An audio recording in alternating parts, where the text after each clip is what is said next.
In the golden halls of the Roman Empire, where power was measured in blood, intrigue, and impossible alliances, one man achieved the unthinkable. He seduced 3 consecutive emperors, without being noble, without being a woman, and without even keeping what nature had given him at birth. His name was Favorinus of Arelate, a eunuch whose silver tongue proved more lethal than any sword. Born in a distant province, marked by tragedy from childhood, he transformed weakness into strength and humiliation into power. All of Rome listened to him, from the sands of the Circus Maximus to the libraries of Alexandria. This is the story of the man who reinvented the rules of power in an empire dominated by virility, proving that the most powerful weapon of all was not brute force, but the word. Give it a like and subscribe, because what Favorinus achieved afterward defies all logic of Roman power. The year 80 AD saw the birth, in the prosperous city of Arelate in Gallia Narbonensis, today's Arles in France, of a child destined to change forever the rules of Roman power. Arelate was a vibrant port, where barges loaded with wine, oil, and spices sailed the Rhone toward the Mediterranean. The cobblestone streets echoed with the clash of horse hooves and the bustle of merchants blending Latin, Greek, and Celtic accents. It was at this crossroads of worlds that Favorinus was born, the son of a wealthy family of merchants who dreamed of seeing him become a magistrate or senator. From an early age, he showed signs of extraordinary talent. At 5, he already recited entire passages of Homer and Virgil with such prodigious memory that he left his tutors speechless. At 8, he mastered Latin and Greek with the fluency of an adult scholar. His insatiable curiosity led him to ask about everything: the movement of the stars, the nature of the gods, the art of politics. The neighbors of Arelate called him the philosopher child. His father used to say, "Favorinus doesn't just listen to words, he drinks them." But fate had prepared a cruel irony. During a family trip to Rome, amid the splendor of the empire's capital, the child prodigy would be torn from his family and pushed into a destiny that would mark him forever. Rome, the center of the known world. Among its forums, temples, and markets, a Gallic family walked with the hope of expanding their business. Among them was a boy of barely 8 years, fascinated by the marble statues, the triumphal chariots, and the magnificence of the newly inaugurated Colosseum. That boy was Favorinus. But while his eyes filled with wonder, other eyes, much darker, watched him with sinister intentions. They were slave traders, experts at spotting human rarities that could become valuable commodities. Favorinus was not only beautiful, his precocious intelligence and melodious voice made him a diamond in the rough for a secret and cruel market. In a moment of carelessness, the boy was snatched from his family's arms and taken to a clandestine house in the suburbs of Rome. There, in a damp room lit only by oil lamps, he was subjected to the most brutal operation a child could endure: castration. Most did not survive. But Favorinus, against all odds, endured. His body was scarred forever, and so was his destiny.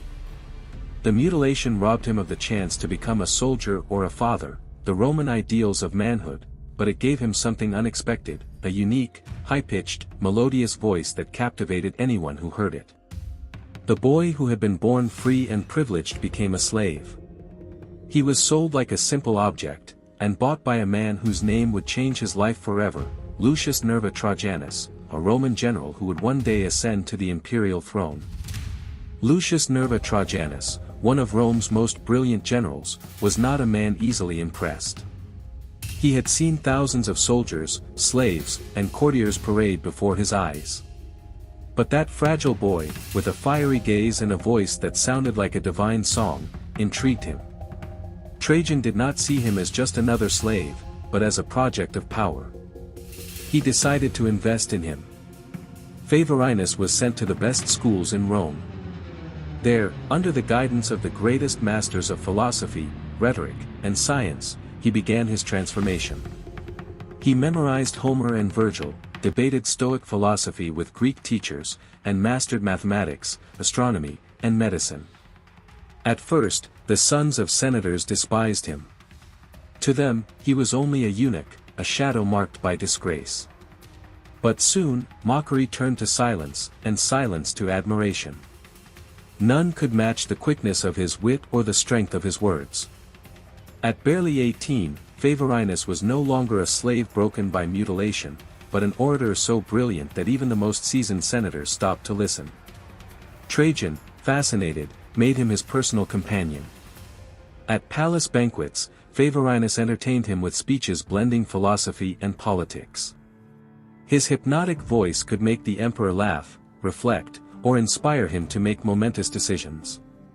During the Dacian campaigns, Favorinus accompanied the general as a counselor.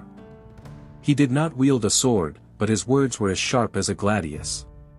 He taught Trajan how to understand his enemies, how to read their fears, and how to anticipate their moves. Little by little, without anyone noticing, the eunuch became something far more dangerous than an educated slave. He became the man who whispered into the ear of the future emperor of Rome. 106 AD. All of Rome pulsed with Trajan's victory over the Dacians. The empire celebrated a triumph that would be carved into marble columns and etched into the memory of generations. The Circus Maximus, packed with over 100,000 spectators, thundered with deafening roars. Senators, soldiers, plebeians, and nobles awaited the moment when the emperor would be glorified before the gods and the people. But that afternoon, it wasn't the emperor who stole the show, it was his eunuch. Confident in his protégé, Trajan entrusted him with an unthinkable task, to deliver the victory speech. Favorinus stepped onto the platform. He wore a white toga that gleamed like marble under the sun. His voice, high-pitched yet melodious, rose above the crowd. For more than 2 hours, he captivated the whole of Rome. He praised Trajan as the new Alexander, recalled the glories of Caesar and Augustus, and promised that under his rule, Rome would be eternal. But he spoke not only of war, he wove in philosophy, poetry, and reflections on human destiny. Every phrase was measured, every pause a stroke of theater. The senators exchanged glances, unable to deny the greatness of the orator. The people, who at first had watched him with curiosity, ended by applauding him as if he were a god. And the most extraordinary thing, no one thought of his condition as a eunuch. That day, Favorinus ceased to be a castrated slave and became a living legend. Chroniclers would later write that with his silver tongue, he had accomplished the impossible. He made Rome forget what nature had denied him, and remember him only as a man of incomparable genius. 117 AD. Rome shuddered at the death of Trajan. For many of the emperor's favorites, this meant the end. Power transitions usually came with brutal purges. But Favorinus was no ordinary favorite. He had already foreseen this moment. The successor was Hadrian, a man very different from Trajan. Where Trajan was a pragmatic warrior, Hadrian was an intellectual, obsessed with Greece, its temples, its poems, its philosophical mysteries. Favorinus understood he had to reinvent himself. With Trajan, he had been the orator who exalted military glory. With Hadrian, he would become the philosopher who fed his restless mind. Months before Hadrian took power, Favorinus had already begun his subtle work. He invited him to private debates on Plato, impressed him with his knowledge of astronomy, and even challenged him in theological discussions that lasted for hours. One episode remained etched in the memory of the court. During a dinner at the house of an influential senator, Favorinus and Hadrian debated for 4 hours straight about the nature of time. The guests remained silent, spellbound. In the end, Hadrian was not only fascinated, he confessed that no one had ever made him feel so deeply understood. When he ascended the throne, Hadrian appointed Favorinus his personal advisor on cultural affairs. He granted him a palace on the Palatine Hill, incalculable riches, and, above all, unlimited access to himself. Rome whispered. The eunuch has seduced a second emperor. But what existed between Hadrian and Favorinus was not just attraction. Hadrian, who had loved many men, saw in him something different, an intellectual soulmate, someone able to mirror his dreams of being a philosopher emperor and magnify them. Together they traveled through Alexandria, Athens, and Egypt. On every journey, Favorinus was more than a companion, he was the voice that gave meaning to every monument, the interpreter of every symbol, the mirror of every imperial ambition. With Hadrian, Favorinus reached the height of his power. He was no longer a slave surviving in the shadows. He was an imperial philosopher, a man whose influence stretched from the libraries of Greece to the battlefields of Britain. 138 AD. The death of Hadrian ushered in a new era. The throne now passed to Antoninus Pius, a man of a very different character, conservative, rigid, suspicious of anything that smelled of favoritism or extravagance. For Favorinus, this would be his greatest trial. He had won over a warrior, Trajan, and a philosopher, Hadrian, but Antoninus sought neither glory nor ideas, he sought order and stability. The eunuch's enemies knew this. Envious senators seized the opportunity and hurled accusations against him: corruption, illicit enrichment, abuse of influence. They wanted to see him fall once and for all. Favorinus's trial became a public spectacle. The Senate was divided, some saw him as an indispensable genius, others as a threat to Rome's traditional order. And then, amid the tension, the eunuch rose to speak. For 3 hours he spoke without pause. He did not defend himself with pleas or denials. He defended himself with philosophy. "I am accused of 3 crimes against nature," he said.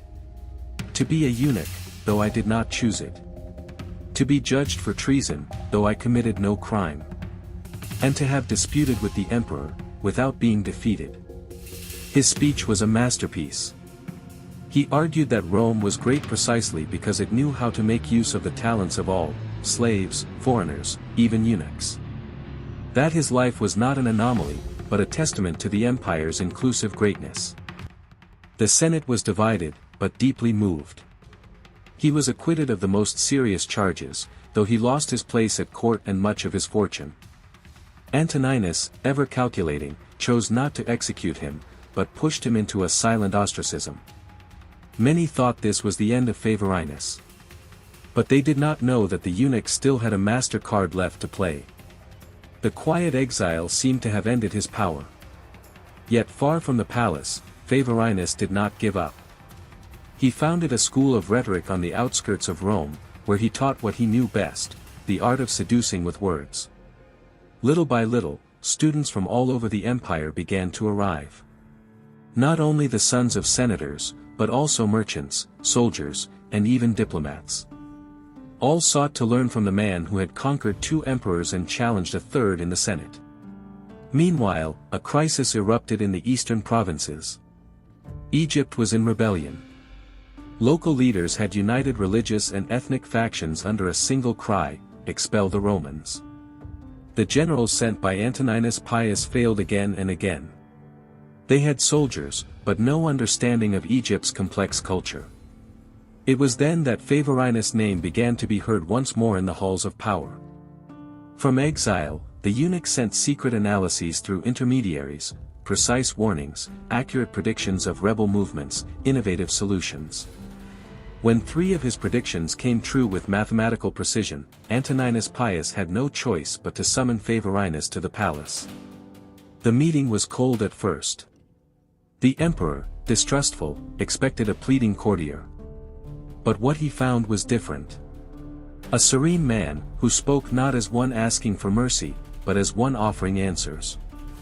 Favorinus did not speak of his past or his talents.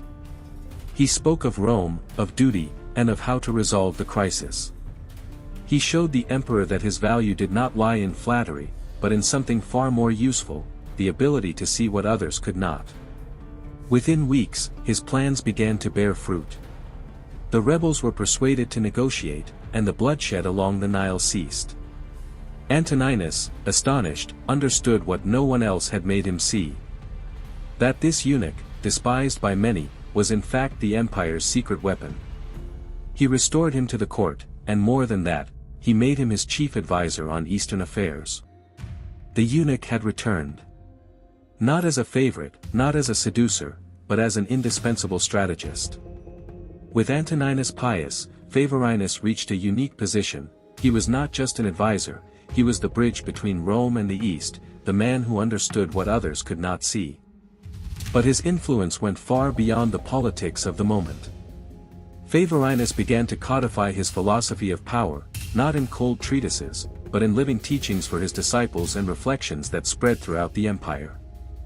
These principles would later be known as the Code of Favorinus, for unwritten laws of true influence. Chameleonic adaptability, not imposing one's essence, but transforming oneself to reflect what each leader needed. Strategic listening, not merely hearing words, but deciphering fears, desires, and silences. Intelligent validation, not empty flattery, but praise that made an emperor feel unique and understood. Indispensable utility, not seeking to please, but to be so useful that dispensing with him became impossible. These principles not only kept him alive in a world full of intrigue, they made him the only man capable of seducing 3 consecutive emperors. The impact was profound. In a Rome obsessed with virility and military strength, Favorinus showed that power could be born from emotional intelligence and the spoken word. Many young aristocrats began to imitate him, dedicating more time to rhetoric, philosophy, and empathy than to the simple art of war. Without intending it, the eunuch had changed the very idea of what it meant to be Roman. After decades at court, Favorinus understood that his power no longer depended solely on emperors, but on something far more enduring, his intellectual legacy. On the outskirts of Rome, he founded a school of rhetoric and persuasion, but it was no ordinary school. It was a secret laboratory of soft power, where he taught what he called the arts of human connection. His methods were revolutionary.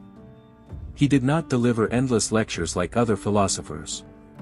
Instead, he used role-playing, simulations, and debates, where students practiced how to read a person, how to adapt a speech to their audience, and how to turn disadvantage into strength. From there emerged a generation of men who would occupy key positions in administration, the army, and commerce, all marked by the invisible influence of Favorinus. The eunuch had created something unprecedented, the first school of influence in the ancient world. An institution that turned rhetoric into strategy, philosophy into a political tool, and empathy into a weapon of power. In his later years, he wrote treatises on rhetoric and philosophy that circulated throughout the empire. But the most important achievement was the network of disciples who spread his ideas long after his death. His presence was no longer limited to imperial halls. Favorinus had planted the seeds of an art that would forever transform how Rome understood communication, politics, and power. The year 165 AD marked the end of a life that had defied all the laws of Rome. Favorinus, the eunuch who had survived childhood violence, who had intellectually captivated 3 emperors, and who had created an immortal school of influence, died at the age of 85, a record of longevity in an era when few reached even 50. His funeral was an unprecedented event. Senators, philosophers, generals, and ordinary citizens came to pay tribute. The funeral procession advanced through the Roman Forum, and for a moment, the city that had so often despised him for his condition as a eunuch bowed before him as before an emperor. Most astonishing of all, the aging Antoninus Pius himself delivered the funeral oration. His words were etched into the memory of Rome. Favorinus taught us that greatness does not lie in what nature gives us, but in what we do with what remains. That phrase captured the essence of his life. The child torn from his destiny, turned into a slave, made a eunuch, had been able to forge a legacy more enduring than that of many emperors. In the ashes of his funeral pyre burned an eternal message. True strength is not measured in muscles or lineage, but in the ability to transform adversity into power and words into an immortal weapon. The life of Favorinus was not just the story of a eunuch who captivated 3 emperors. It was living proof that true power does not lie in physical strength or wealth, but in intelligence, adaptability, and the ability to understand others at their deepest level. In a Rome that worshipped virility, Favorinus broke the mold and redefined what it meant to be influential. He showed that limitations, even the cruelest, can become strengths, and that words, used with wisdom, can bend more empires than any sword. His legacy transcends the centuries. It reminds us that in every era, even in our own, true leaders are not necessarily the strongest, but those who know how to listen, adapt, and connect. Favorinus was more than a philosopher, more than a rhetorician, more than an imperial advisor. He was the invisible architect of a new concept of power. Today, nearly 2,000 years later, his life inspires us to rethink our own definition of success and greatness. Because if a child, castrated against his will, could become one of the most influential voices of the Roman Empire, what might we achieve with what we hold in our own hands?